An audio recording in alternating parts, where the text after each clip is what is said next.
Mən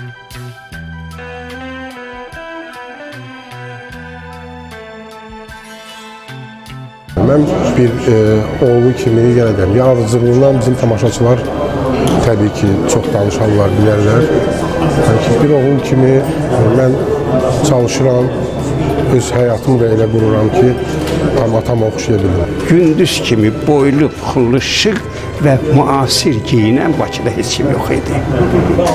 Və sözsüz ki, Gündüz Abbasov dağlı olub və dağlı elinin, dağlı torpağının sevimli şəxslərindən biri olub. Hətta belə bir deyim də var ki, Gündüz Abbasov dağların bir ərköyün balasıdır.